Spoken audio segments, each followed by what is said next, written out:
Bonjour à tous, je suis Luc et vous êtes sur la chaîne Cœur & Co. Vous le découvrirez, notre mission, notre ambition, notre raison d'être sur cette chaîne, c'est de vous étonner, de vous inspirer, de vous faire voyager et de vous faire découvrir des personnalités et des vies extraordinaires. Nous sommes à présent dans le mois de juin, le bel été, et c'est d'un pas assuré, même peut-être un peu trop serein, que nous partons en direction de chez Mère Grand avec notre petit panier.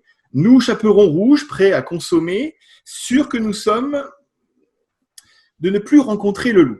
En tout cas, les loulous, nous sommes sauvés. Le corona, paraît-il, est parti voyager.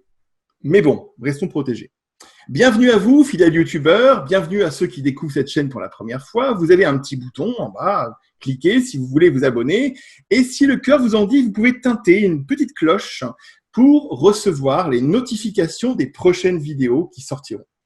Aujourd'hui, j'ai le grand plaisir d'accueillir une actrice du changement, une observatrice des phénomènes hors du temps, une vigile de notre sommeil, une émissaire de notre hémisphère droit, une guide de nos rêves et de nos éveils, une grande interprète des songes de 1001 de nos nuits. C'est une joie de rencontrer cette personnalité dévouée à étudier la mélodie de la nuit pour nous en décoder une symphonie de vie. J'ai le plaisir d'accueillir Nicole Gratton. Bienvenue Nicole. Bonjour Luc. Écoutez, je vous propose un petit moment comme ça de présentation. Je me suis proposé de vous présenter en quelques phrases et puis vous me direz après, nous parlerons un peu du confinement et puis vous me direz un peu comment vous vous sentez après tout ce temps. En tout cas, ce que je sais de vous, c'est que vous avez travaillé pendant 24 ans dans le monde médical, dans un département de médecine nucléaire.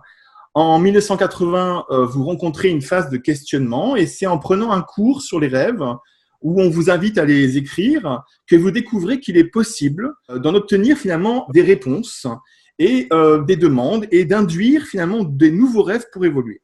Vous tenez alors un journal de rêves pendant une trentaine d'années que vous utilisez comme un outil d'évolution spirituelle autant que personnelle. En 92, vous créez l'École internationale des rêves, dont vous êtes la directrice. Vous dispensez des formations au grand public afin d'aider à être autonome dans l'analyse des rêves. Et vous le faites à travers des stages, des ateliers et des consultations individuelles, aussi bien au Québec, en France et dans la francophonie. Vous êtes conférencière internationale et consultante en art des rêves et en gestion du sommeil.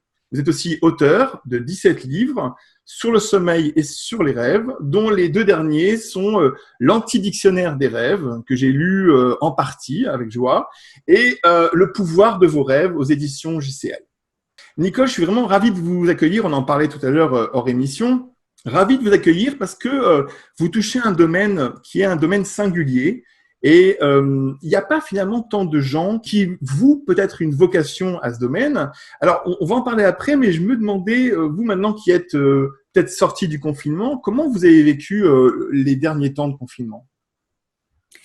Les derniers temps du confinement, d'une part, au départ, c'était un choc parce que j'ai dû annuler 3 voyages, dont une formation que je devais donner à Paris, et en Suisse et en Belgique. Mais en même temps, c'était comme un repos forcé qui m'a permis de revenir à mon univers intérieur, à prendre du temps pour moi, à me reconnecter et surtout à m'informer sur le système immunitaire parce que la plage de défense qu'on peut avoir, c'est de s'occuper d'abord de soi, de notre système immunitaire pour bien faire face au virus. Et d'ailleurs, il y a eu des rêves par rapport à cela. D'ailleurs, moi, j'entends autour de moi beaucoup de gens qui ont fait des rêves marquants pendant le confinement parce que ce confinement-là nous ramenait à soi.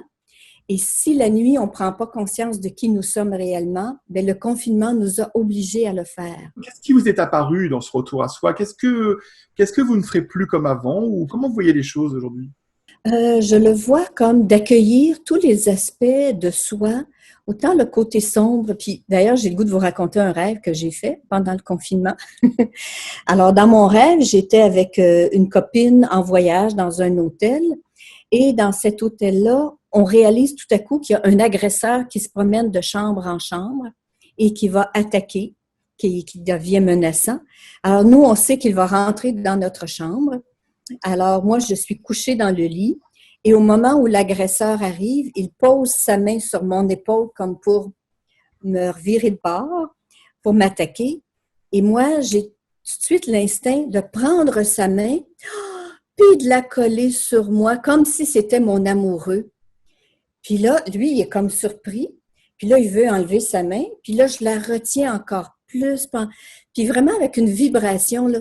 Oh, c'est peut-être mon amoureux qui est là, donc je le garde près de moi. Alors lui, il change d'attitude. Puis finalement, il devient apprivoisé. C'est-à-dire qu'il ne nous fait aucun mal. Et il repart. Puis l'image que j'avais le lendemain, c'était comme à la fois de voir le virus, non pas comme un agresseur, mais comme quelqu'un d'accueillir ce qui peut nous amener à l'aimer finalement dans ce qui nous a obligés à faire dans notre vie en ce moment. Et puis donc, je lui ai donné comme un sens en rapport avec ça. C'était pour dire que des fois, nos cauchemars nous amènent à nous dépasser. Pour moi, c'était un dépassement. Au lieu d'aller dans la peur, je suis allée dans l'amour. Donc, le rêve est un peu comme un diamant à multiples facettes. Puis selon l'angle sur lequel on le regarde, ce matin-là, c'était « Oh mon Dieu! » Premièrement, je me suis trouvée créative pour ne pas rester dans la peur. Mais après ça, j'ai dit « C'est peut-être par rapport au virus, c'est peut-être par rapport à autre chose. » Donc, l'aspect diamant du rêve et le cadeau du fait de les écrire à tous les matins, de les noter et puis de les relire par la suite pour mieux les comprendre. Je me demandais, en fait, là, on a quand même vécu 2-3 mois très, très délicats. Hein. Il y a eu des moments très difficiles. Alors, on a eu la chance de ne pas être malade, vous non plus, a priori, moi non plus. Mais est-ce que vous avez eu l'impression que dans les rêves, il y avait des changements? Est-ce que la texture des rêves s'était mise à changer pendant ces 2 mois? Pour moi ou pour les gens en général? Eh ben pour vous, déjà, parce que vous êtes quand même habitué à les observer. Et puis pour les gens en général, si vous avez ce retour. Oui, parce que parce que je fais partie de l'Association internationale pour l'étude des rêves et je sais qu'ils sont en train de compiler tous les rêves de confinement qui ont eu lieu, qui étaient à la fois des rêves prémonitoires. Il y a des gens qui l'ont su à l'avance. Il y a des gens aussi que dans le confinement, ils ont découvert des aspects d'eux que le rêve a mis en évidence. Parce que le fait de ne pas être pris dans un horaire chargé, que le réveil matin sonne, on se lève, on perd le dernier rêve, parce que le dernier rêve du matin dure de 30 à 45 minutes. Le fait que les gens avaient le temps de s'éveiller en douceur et de récupérer les images de la nuit. Il y a eu beaucoup de rêves informatifs par rapport à comment vivre le confinement, préparatoires à si les gens avaient les symptômes du virus, comment le régler, comment améliorer leur santé, etc. Alors moi, je peux dire que la quantité de rêves avait augmenté du fait que j'avais plus de temps pour les écrire. Et puis, je prenais une semaine avant de les valider. Donc, je les relisais une semaine plus tard et là, je pouvais faire des liens avec ce que j'avais vécu dans la journée. Oui, donc c'était un moment propice. Je pense que pour le monde du rêve, le confinement a été une porte d'entrée pour aller chercher plus de valeur de ces informations-là, à la fois la compensation aussi, parce que le fait d'être confiné chez soi, surtout ceux qui ne pouvaient pas sortir à l'extérieur, ils n'avaient qu'1 heure par jour pour aller à l'extérieur, comme en France. À ce moment-là, la nuit, libre d'aller courir dans la nature, libre d'aller nager dans la mer, libre d'aller explorer d'autres pays, d'autres dimensions. Donc, les rêves de compensation, selon moi, ils étaient beaucoup plus nombreux pour garder l'équilibre émotif et mental grâce à la liberté de nuit à laquelle on avait accès en comparaison avec le confinement de jour. Et est-ce que les gens autour de vous, vous avez eu des retours de la même façon, qu'ils avaient donc eu plus de rêves ou qu'ils avaient eu des rêves particuliers qu'ils n'avaient jamais d'habitude? Oui, quelques personnes autour de moi avec qui je pouvais être en contact, effectivement, et même ceux avec qui on était en formation en ligne. Il y a eu des rêves troublants, des rêves dans lesquels qui permettaient d'aller se rencontrer dans notre ombre. Parce que l'ombre, c'est la partie sombre en nous qu'on renie le plus possible, parce qu'on dit non, je suis fine, je suis gentille, je suis parfaite, je suis bonne, je suis... Mais il peut y avoir des aspects négatifs qui enfin peuvent s'exprimer et qui démontrent ne serait-ce que la frustration d'être confiné. Si de jour, on dit, ben voilà, il faut que j'accepte parce que il en est ainsi. Mais la nuit, la colère pouvait sortir, la rage, le sentiment d'être emprisonné. Alors oui, effectivement, c'était très révélateur. Est-ce que vous avez eu l'impression, en fait, que ce confinement, ça vous donnait l'impression que vous ne preniez pas assez de temps pour vous le reste du temps? Ça m'a fait prendre conscience qu'effectivement, pourtant, je suis une personne assez solitaire. Je médite 2 fois par jour. Mais le fait de ne pas avoir d'obligation extérieure m'a permis de compenser avec la vie active que j'avais depuis 3 ans, surtout que les 2 derniers livres ont été publiés en l'espace de 3 ans. Donc, le temps d'écrire, le temps des corrections, le temps de la publication, d'aller 2 fois en Europe, donner des formations. J'avais comme perdu un petit peu le contact avec Nicole qui se donne du temps pour elle, juste pour elle et non pas pour son travail. Moi, je suis convaincue d'une chose, c'est que dans la vie, dans le plan divin, tout est parfait. Alors, tout dépend de notre regard. Est-ce que le verre est à moitié plein ou à moitié vide? Alors, donc, mais à ce moment-là, le rêve peut donner un éclairage qu'on ne peut pas voir de jour à cause de la frustration, à cause du dérangement, de l'inquiétude, de l'inconnu. Alors que notre âme, l'âme que nous sommes, la conscience pure que nous sommes, est à l'aise dans l'inconnu et l'incertitude. Alors, à ce moment-là, ça permettait de rentrer en contact avec l'âme qui pouvait ouvrir ses œillères pour voir autre chose que métro, boulot, dodo. C'est ça, c'est ça. Tout à l'heure, on parlait en aparté avant l'émission, donc moi j'ai vraiment envie de vous en parler devant l'émission parce que c'est vraiment important. Je vous disais, quand j'ai eu le temps d'organiser un petit peu l'émission et puis de me renseigner sur vous, donc je vous disais tout à l'heure et je vous le redis encore une fois, je pense que vous êtes une personne qui a un courage incroyable. Alors, pourquoi un courage incroyable? Parce que finalement, vous êtes une personne qui est rentrée à un endroit qui n'a pas toujours ses lettres de noblesse, parce que dans notre monde, nuit égale dormir, rêver égale peut-être à un moment donné évoluer, mais pour la plupart du temps, les gens ne sont pas intéressés par cette partie-là de la vie. Et je trouve ça étonnant, par exemple, que vous ayez pu tenir toutes ces années, écrire votre journal de rêve, propulser, propager ce message. Qu'est-ce qui vous fait marcher? Qu'est-ce qui vous fait avancer? Le feedback, la rétroaction des gens, quand ils racontent un rêve et qu'on le regarde ensemble et qu'on en sort des analyses potentielles, des interprétations, de voir combien ça fait du bien aux gens, parce que moi, ça a été ce qui m'a amené au rêve, premièrement, personnellement, à l'âge de 15 ans, lorsque ma mère est décédée, et qu'après son décès, elle venait me rencontrer à l'état de rêve et elle me donnait des conseils pratico-pratiques sur mon vécu de jour, l'adolescente que j'étais. Mon père, nous, on était 5 filles à la maison. Mon père s'est remarié au bout de 6 mois. Donc, l'interaction avec ma belle-mère, etc. Donc, le fait que d'avoir à l'état de rêve ce contact-là avec ma mère pendant une quinzaine d'années. D'ailleurs, une nuit, elle est venue me faire ses adieux. Et elle me dit, là, on ne se reverra plus comme on se voit. Donc, ça durait, donc, moi, j'avais 15 ans jusqu'à l'âge de 30 ans. Et qu'au dernier moment de cette dernière accolade dans le rêve, et que je sentis cette conscience, cette phrase qui est venue dans ma conscience et qui disait, dans l'éternité, les êtres qui s'aiment ne sont jamais séparés.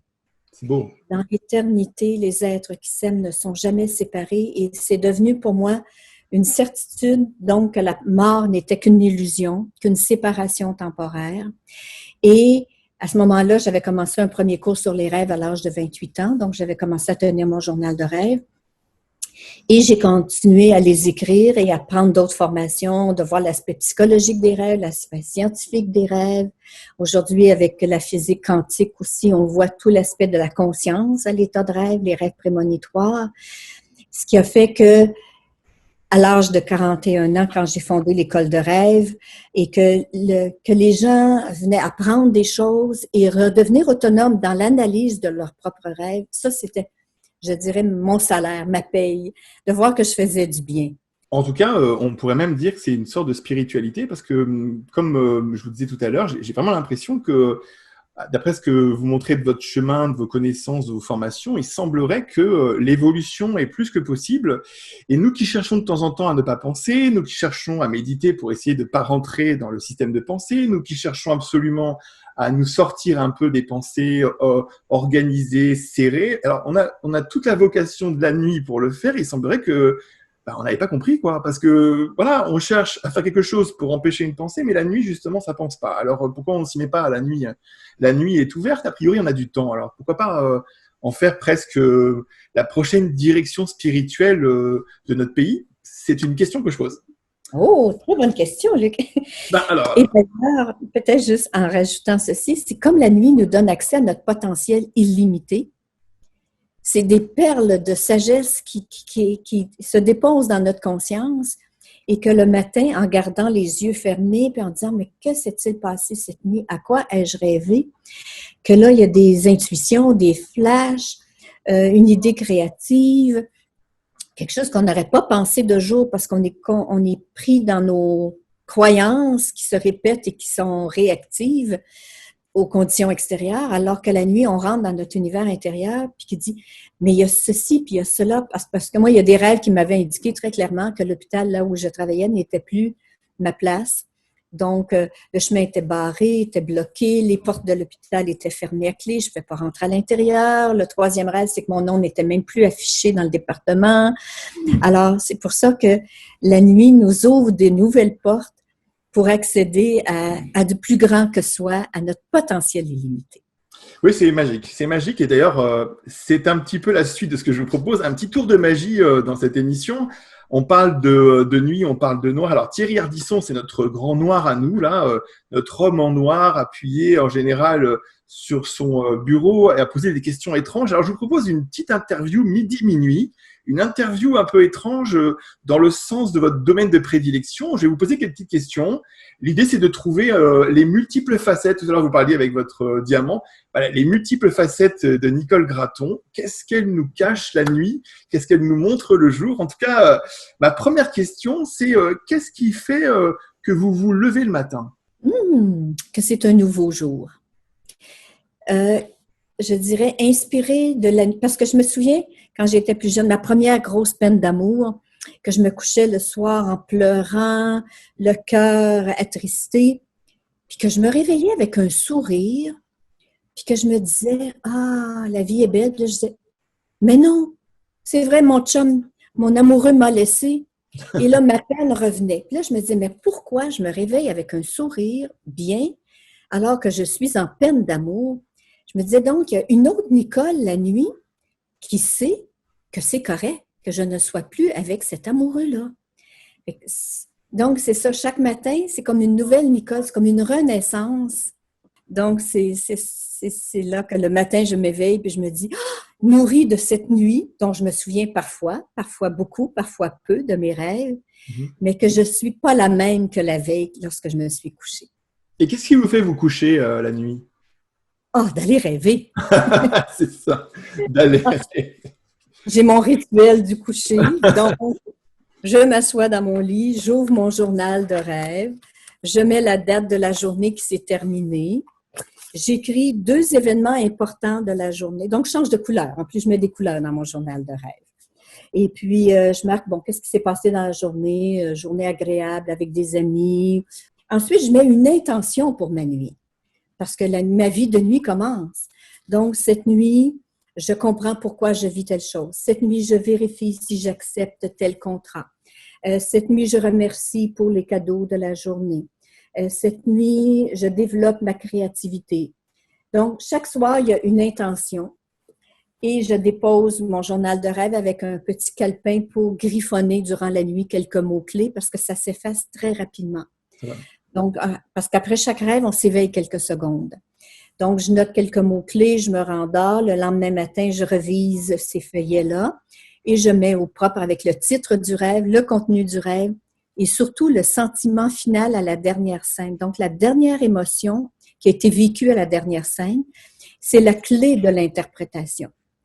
Par exemple, je peux être prise dans un cauchemar, je suis poursuivie, je cours partout et tout à coup, une porte s'ouvre, je peux rentrer à l'intérieur et je suis en sécurité. Sentiment final, bien-être ou sécurité. Donc, ça commençait par un cauchemar, mais ça finit par... Alors que des fois, c'est l'inverse. Je me promène dans une forêt enchantée, tout est beau, lorsque soudain, j'entends un bruit menaçant et je me sens prise au piège, sentiment final, prisonnière. Alors, ça commençait par une belle scène et ça terminait. Donc, où dans ma vie, en ce moment, je me sens prisonnière? Est-ce que c'est dans une relation? Est-ce que c'est dans un projet? Est-ce que... ainsi de suite. Donc, c'est pour ça que le soir, d'aller me coucher avec une intention particulière me permet d'ouvrir sur les dimensions illimitées du rêve pour aller chercher, accueillir du nouveau, découvrir une Nicole. Qui suis-je émotionnellement? Qui suis-je mentalement? Qui suis-je spirituellement? Mais qu'est-ce qui vous touche le plus la nuit? Parce que donc, le rêve, c'est une partie de la nuit, mais qu'est-ce qui vous touche le plus la nuit? Ah, la liberté. Le fait de déposer le corps physique, de le laisser se régénérer grâce au sommeil. Le sommeil est très important pour la régénération physique. Puis, cet espace du rêve qui permet de tout évacuer les émotions de la journée, les tristesses, les peines non dites, les désirs non manifestés. Donc, je sais que mon corps émotionnel, mon corps astral, lui, va se défouler. Ensuite, mon corps mental va faire le bilan de la journée. Je vais pouvoir reviser, me positionner. Suis-je au bon endroit, au bon moment, avec les bonnes personnes? Puis après ça, au niveau spirituel, de me reconnecter à la source pure. Puis là, à ce moment-là, c'est parfois des rêves blancs qu'on appelle, des rêves sans image. Des rêves, on se réveille tout simplement dans un état nouveau de bien-être. On dit, mais qu'est-ce qui s'est-il passé cette nuit? La question opposée, qu'est-ce qui vous touche le moins le jour? Oh, qu'est-ce qui me touche le moins le jour? Je dirais l'état de la pensée sociale conformiste qui nous ramène dans tout le monde est comme tout le monde, alors qu'on est tous individuels. Alors, moi, ce que j'aime quand je regarde quelqu'un, c'est de reconnaître dans ses yeux son essence, au-delà de la forme, que ce soit un commis dans un magasin, par exemple. Au-delà du commis, il y a qui? Il y a une âme. Puis par le regard et par le sourire. Pour moi, c'est le sourire que je trouve qui est le plus parlant. Un sourire répond à un autre sourire. Et c'est comme si on vient de se parler d'âme à âme, au-delà de la cliente et le commis, ou le directeur de banque et la cliente qui a besoin d'argent, ou le médecin qui connaît tout sur la santé, que nous sommes le malade. Ce qui me laisse indifférente, c'est le conformisme. Et ce qui m'allume, c'est l'unicité de chaque personne. C'est quoi le plus beau rêve que vous ayez fait? Ah, le plus beau rêve que j'ai fait. J'en ai fait plusieurs. Je pense que je vais vous raconter celui-ci. En fait, c'était une période où j'étais fiévreuse, j'étais malade. Puis on sait que quand on est fiévreux, on rêve plus, puis il y a comme des hallucinations, en tout cas. Et dans ce rêve-là, je suis couchée, je suis malade, je suis fiévreuse dans la réalité, et je sais que mon corps est placé sur une table en particulier, et je vois des êtres autour de moi qui vont prendre soin de mon corps. Et ce qu'ils font, c'est qu'ils prennent chaque cellule de mon corps physique, ils vont le tremper dans de la lumière et ils le redéposent dans mon corps. Et une autre cellule et ainsi de suite. Puis ça a duré très, très longtemps. Et puis finalement, je me suis réveillée avec ces images-là et tout à coup, je me suis sentie tellement bien. La fièvre était terminée. Puis j'ai dit, mais qu'est-ce qui s'est passé? C'est-tu juste une hallucination ou des guides sont venus prendre soin de mon corps physique? Et ça aussi, ça m'a ouvert sur l'aspect des rêves de soins que l'on reçoit la nuit pour une guérison physique, émotionnelle, mentale ou spirituelle. Ça a été la seule fois que j'ai fait un rêve de ce type-là. C'est beau parce que en même temps, vous voyez, c'est très rare, quoi. Vous parlez d'un rêve d'une grande rareté. Je me posais une question. Quel est le cauchemar qui vous a fait apprendre le plus de choses? Oh, le cauchemar qui m'a fait apprendre le plus de choses. Oh oui, j'en ai un amusant. Mais il n'était pas sur le coup, c'était un cauchemar. Dans ce cauchemar-là, c'était il y a quelques années, 2-3 ans, là, au moment où il y avait beaucoup, on voyait à la télévision des cas de snipers. Vous savez, des gens qui tirent sur des gens, et puis sans raison valable. Alors, dans mon rêve, je suis dans une situation comme celle-ci, dans laquelle je suis dans une classe parmi d'autres élèves, il y a un professeur devant nous, et tout à coup, le toit de la classe au-dessus de la nôtre disparaît, et il y a 5-6 snipers, des tireurs, qui vont tous nous tuer. C'est évident qu'on va tous mourir, la classe au complet. Alors, tout à coup, il y a un moment de panique dans la classe, et il y a une dame qui dit ceci, elle dit, « Ben là, restons calmes, on sait qu'on va tous mourir, mais il y a une chose qu'ils ne pourront pas nous enlever, ces hommes-là, c'est dans quel ordre nous allons mourir, car nous allons choisir. Donc, on va se mettre en rang, un par derrière l'autre. Et là, moi, dans le rêve, j'ai le temps de penser, mon Dieu, où est-ce que je me place au début, à la fin? Non, ni au début, je n'étais pas assez courageuse. À la fin, ça aurait été trop long. Donc, je me plaçais vers la 4e, 5e personne. Sauf que cette dame-là rajoute ceci, elle dit, « Et toi, Nicole, tu vas avertir les hommes, les tireurs, que nous allons choisir dans quel ordre on va se placer pour mourir. Je dis, ah oui, c'est moi? Elle dit, oui, oui, oui. Je dis, OK. Alors, je m'adresse à ces messieurs, puis je leur dis, écoutez, là, c'est correct, on va tous mourir, mais nous, on va se placer dans l'ordre que nous désirons. Puis là, ils sont tellement surpris qu'eux autres, ils n'aiment pas ça. Alors, ce qu'ils font, c'est qu'ils se mettent à nous tirer, mais à côté de la tête. Et là, il y a un autre moment de panique. Et je vois deux dames qui s'en vont se cacher au sol, recroquevillées et à pleurer de panique. Et là, dans le rêve, à ma grande surprise, je me lève, je m'en vais m'asseoir, m'agenouiller près d'elles et je leur dis ceci. Mais non, n'ayez pas peur, parce que nous, on est chanceux. Parce que la majorité des gens ne savent pas quand ils vont mourir, alors que nous, on sait que c'est dans quelques minutes. Puis le fait qu'on va mourir bientôt, notre comité d'accueil, c'est-à-dire tous les gens qui sont déjà décédés, de l'autre côté, se préparent à nous accueillir. C'est le party de l'autre côté. C'est la fête. Fait que là, elles me regardent, puis elles comprennent que c'est vrai, c'est la fête qui s'en vient. Tout le monde nous attend de l'autre côté. Puis là, on se met à rire et je m'éveille. Imaginez, Luc, que je me dis, mon Dieu, mais c'est quoi ce rêve-là? On va faire tirer dessus, on va tous mourir. Puis là, je me rappelle de chaque détail. Ah, OK. Puis là, ce que ça m'a appris, c'est peut-être des aspects de moi. D'une part, il y avait la dame qui avait décidé, écoutez, on va choisir dans quel ordre. J'ai dit, ça, c'est la leader en moi, qui est capable de prendre une situation tragique et de la transformer en quelque chose de pratico-pratique. Ensuite, il y avait Nicole la peureuse qui disait, oh non, non, moi, je veux pas être la première, puis etc. Mais que la leader en moi m'a encouragée à m'adresser à ces tueurs-là, qui sont aussi des aspects de moi. Il y a peut-être des aspects de moi qui veulent détruire mes rêves, qui veulent me tuer dans ma créativité, mais que eux, de toute façon, m'enlèveraient pas la joie de savoir qu'après la mort, il y a un moment de retrouvailles de l'autre côté. Puis là, j'ai dit, mais dans le fond, j'y crois vraiment qu'il y a une vie après la vie et que les êtres déjà décédés nous accueillent et c'est la fête, c'est le party et ainsi de suite. Et que les deux dames qui avaient très, très peur, qui pleuraient, ben, je dis, oui, il y a encore des parties en moi qui doutent et qui paniquent quand c'est un moment nouveau, inconnu qui se présente. Mais il y avait la Nicole généreuse, bonne, qui est allée s'occuper de ces deux personnes-là. Fait que je trouvais que c'était un rêve leçon très riche. C'est intéressant parce que, vous voyez, quand vous parlez de ça, tout à l'heure, j'en parlais hors émission et je vous le redis. Moi, j'ai l'impression, en fait, que vous nous amenez… tout à l'heure, je parlais de émissaire de l'hémisphère droit parce qu'il y a quelque chose d'étonnant, si vous voulez, c'est qu'on a l'impression, en fait, avec vous, que vous nous dites, mais parfois, l'humain a besoin d'être un peu secoué.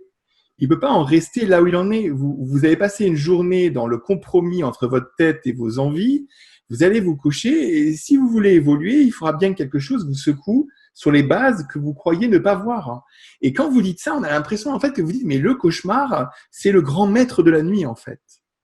Oui, il y a au moins 5 fonctions de base dans nos cauchemars. Il y a d'abord le rêve informatif qui nous dit quelles sont mes peurs, quel est mon côté sombre de moi, quelles sont mes colères refoulées que j'ose pas dire.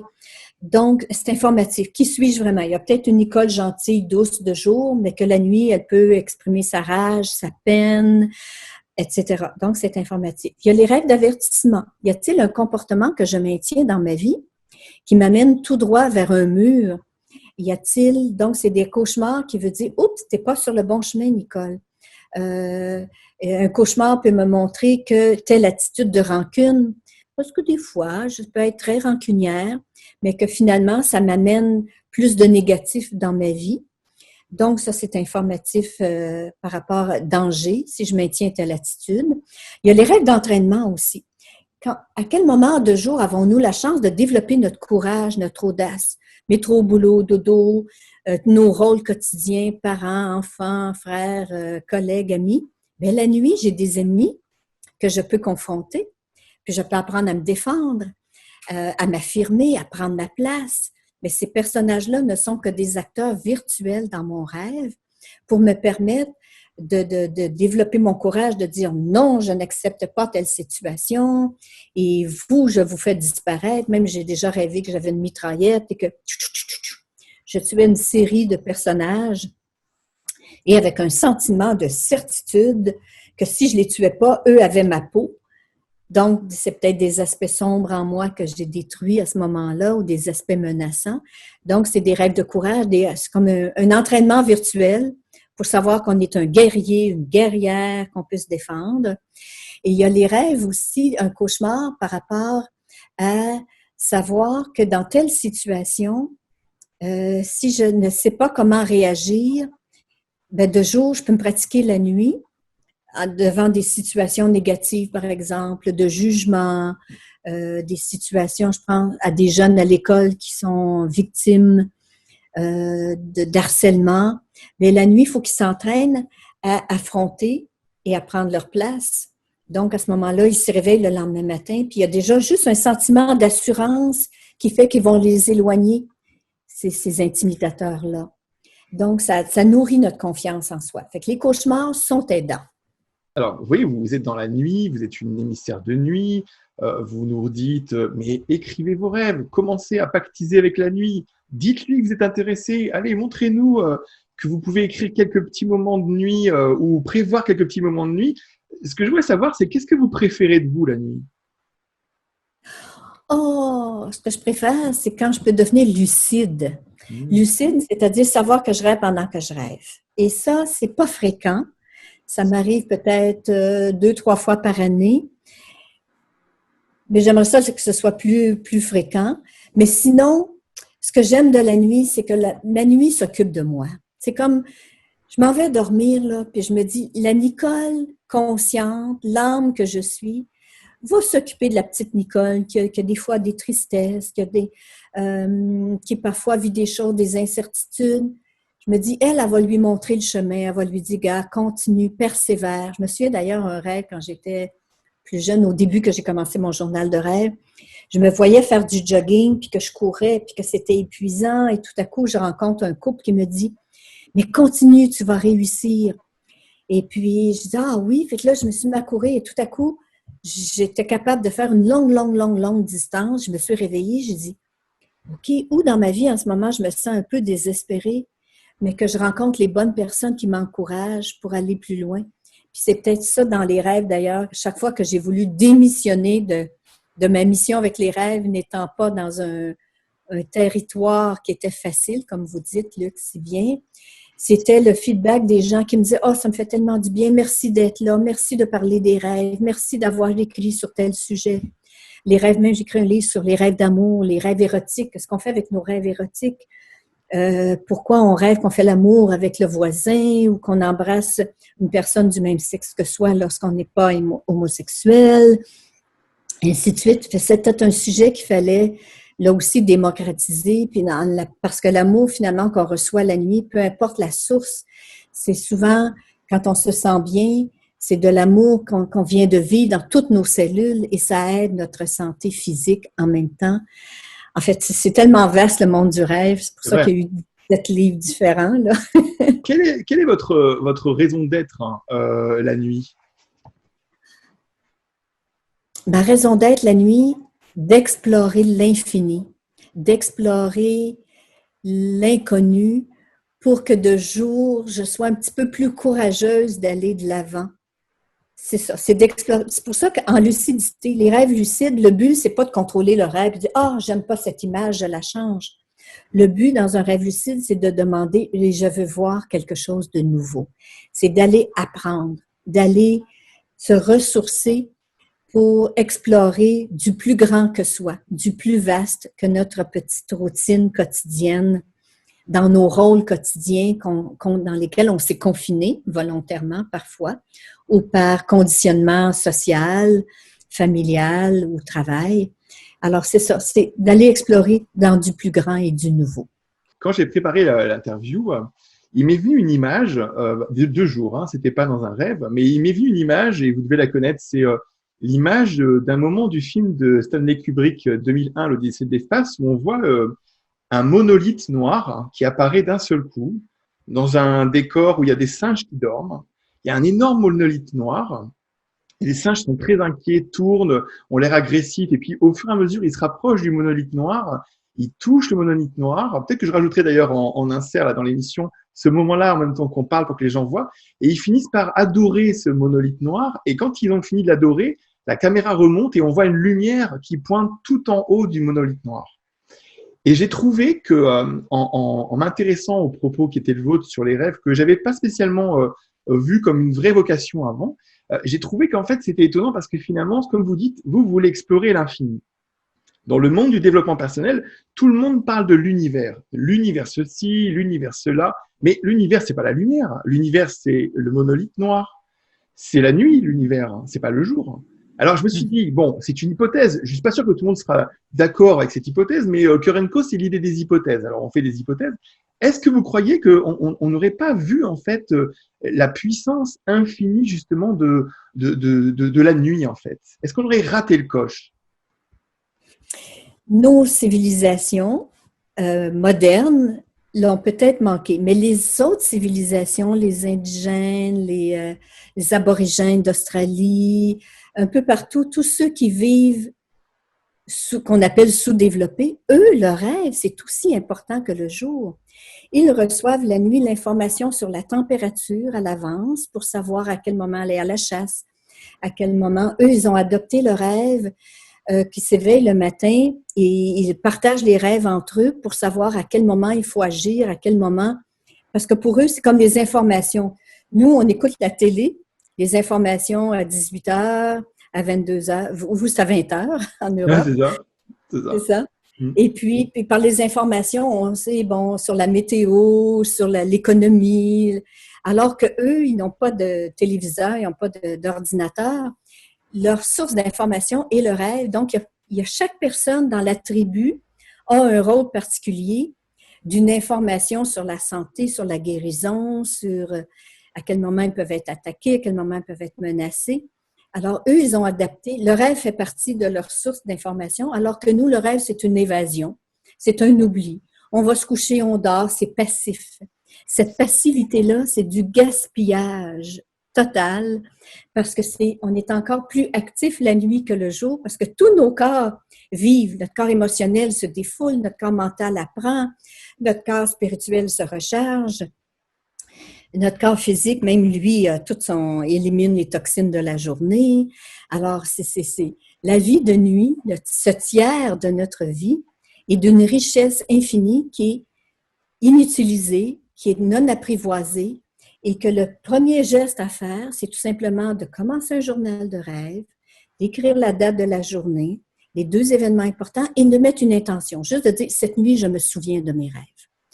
Et là, on commence à s'en souvenir de plus en plus parce que c'est un muscle. Hein? Plus on se rappelle de nos rêves, plus le muscle est tonifié. Ensuite, on commence à mettre des intentions. Cette nuit, je me repose et me régénère. Cette nuit, j'invite mes guides à m'enseigner quelque chose de nouveau. Cette nuit, je trouve la solution à mon problème de santé. Cette nuit, je trouve une nouvelle recette pour cuisiner un gâteau. Cette nuit, j'invite un collègue. Ça, c'est les rêves télépathiques qu'on peut programmer. Donc, sous invitation. Cette nuit, j'invite mon collègue à me rencontrer pour harmoniser notre relation. Parce que ça prend toujours une intention noble. Les 3 conditions pour qu'une induction de rêve ou un postulat de rêve fonctionne, c'est d'avoir un désir sincère. Donc, j'ai le désir sincère de régler tel problème. Ensuite, une intention noble. Ça veut dire pour le bien de tous. Mon bien personnel et le bien des autres. Donc, j'invite tel membre de ma famille à me rencontrer pour comprendre ce que cette personne vit en ce moment. Donc, une intention noble pour mon bien et son bien. Et la 3e, c'est un besoin prioritaire. Alors, l'âme que nous sommes, c'est cette nuit que je vais trouver la solution à mon problème. Voilà, la vie de nuit est aussi importante que notre vie de jour. C'est le tiers de notre vie qui va la rendre, la vie de jour, beaucoup plus productive, plus intéressante, où on accomplit davantage dans la joie notre mission personnelle. Est-ce que vous pensez, ce sera la fin de cette émission, c'est un petit peu comme une projection dans le futur. Imaginons que les gens comprennent, parce que vous leur répétez gentiment mais sûrement, allez, on s'y met comme vous me dites, hein, allez, quelques mots, quelques lignes, commencez, vous allez voir, c'est magique. Et imaginons que là, on est dans une projection dans le futur, imaginons que les gens ont compris que on peut pas passer un tiers de sa vie à se foutre de ce qui se passe, puisque a priori, il se passe plein de choses. Imaginons qu'on aille assez loin, par exemple, pour comprendre que la source de conscience de cette partie-là de la vie a l'air très intense et a l'air de nous vouloir beaucoup de choses, parce qu'a priori, comme vous dites, ce qu'on vit la nuit, ces rêves, ces cauchemars, ça nous ramène à qui nous sommes vraiment, hein, c'est ce que vous dites. Hein. Est-ce que vous pensez qu'ensuite, une fois qu'on aurait bien avancé dans cette connaissance de la nuit, on pourrait avoir conscience de choses très nouvelles? Est-ce que l'humanité pourrait faire un bond à ce moment-là? Oui, oui, Luc, merci de dire ça parce que effectivement, on est dans une croisée des chemins. Il se passe des choses sur la planète. Il est temps d'agir et je suis certaine qu'il y a des jeunes qui ont des solutions en ce moment. Les âmes se sont incarnées et pour faire un changement, c'est sûr que le virus nous a obligés à se repositionner. Mais comment, maintenant, il faut agir. Alors, en demandant, les gens pourraient demander cette nuit, quelle est ma part? Qu'est-ce que je peux faire, moi, pour que cette planète continue de vivre dans l'harmonie et que c'est sûr que le paradis terrestre, c'est une école, la Terre. On vient ici apprendre. Donc, il y a des défis. Mais dans les défis et dans une harmonie, de passer de la compétitivité à la collaboration, comment chacun d'entre nous pouvons agir. Alors, chacun peut demander dans ses rêves, et moi, quelle est ma part? Quel est le petit geste que je peux faire pour que dans ce nouveau départ, dans ce nouveau champ quantique dans lequel nous entrons, parce que c'est un saut quantique là, que l'on fait. Si on est sorti d'une routine aberrante, là, des surconsommations, puis c'est pas grave, de toute façon, moi, je vais mourir, mais que nos enfants, eux, vont vivre sur cette planète-là, qui était en train de s'épuiser de toutes ses ressources. Tout ce qu'on a à faire, un crayon, un papier, noter le matin, mettre une intention le soir pour le bien de tous, le bien commun. Qu'est-ce que je peux faire de plus? Quelle est ma contribution? Alors voilà, je suis certaine que si chacun c'est pour ça que même j'ai fait un petit livre pour les enfants, Rêves et complices, comment il peut transformer ses cauchemars par lui-même avec ses 5 amis de la nuit qui l'accompagnent, ses 5 outils magiques pour que lui-même, à ce moment-là, quand il se réveille le matin, il puisse trouver des solutions. Donc, d'aider les enfants à grandir avec leurs rêves pour aller apprendre mieux à l'école, en tout cas, c'est infini, c'est beau. Mais il n'en tient qu'à avoir un petit peu de discipline, tenir son journal de rêve, et puis en parler avec d'autres, échanger, se raconter nos rêves le matin pour les valider, pour dire « Ah, ton rêve… » Parce que des fois, l'autre a un regard plus objectif et dit « Ah, mais dans ton rêve, moi, je verrais telle chose. » Et c'est ce que j'enseigne à l'école de rêve, à l'École internationale des rêves, comment interpréter les rêves avec 5 techniques d'analyse. L'analyse intuitive au jeu, si c'était mon rêve, je verrais que l'analyse associative dans laquelle on questionne la personne sur ses associations personnelles, l'analyse globale, l'analyse logique et l'analyse synthétique de 1 à 5 mots pour valider un rêve. En tout cas, c'est extraordinaire les cadeaux qu'on reçoit chaque nuit.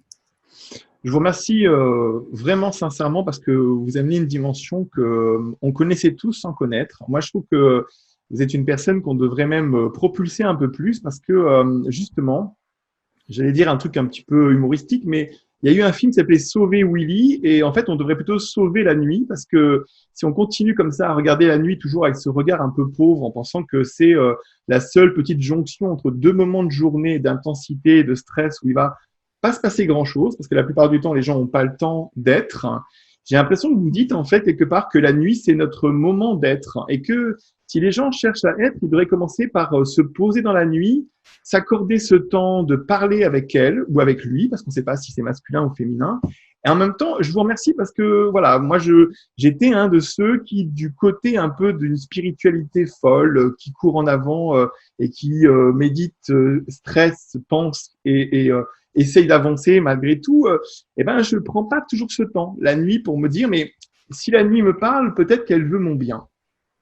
Et c'est un bien que de le savoir. En tout cas, merci aussi d'avoir montré ce que vous faites pour les enfants. J'en ai entendu parler, je l'avais vu dans une autre interview de vous. J'en parlerai en dessous, je mettrai le lien pour que les gens le découvrent. Moi, j'ai des enfants et je trouve que justement, ça commence peut-être par là. Au lieu d'avoir des penseurs diurnes, on pourrait avoir des rêveurs très évolués et qui pourraient nous permettre d'avoir une société beaucoup plus libre. C'est vrai. Je vous remercie beaucoup, Nicole. Je vous remercie pour tout ce temps passé. Merci à vous aussi, fidèles youtubeurs, d'être restés jusqu'à la fin. Merci à vous d'être venus écouter Nicole, parler des rêves et puis de toute cette analyse, de toute cette évolution. Je vous retrouve dans une prochaine vidéo dans peu de temps. Vous pouvez toujours maintenant vous inscrire, vous abonner et cliquer sur le petit bouton en dessous. Et puis, Nicole, au plaisir de nous voir, de rediscuter même en vrai. Un jour, si je passe au Québec, je viens vous voir et puis je vous demande de m'expliquer un peu tous les secrets des rêves. Et puis, voilà,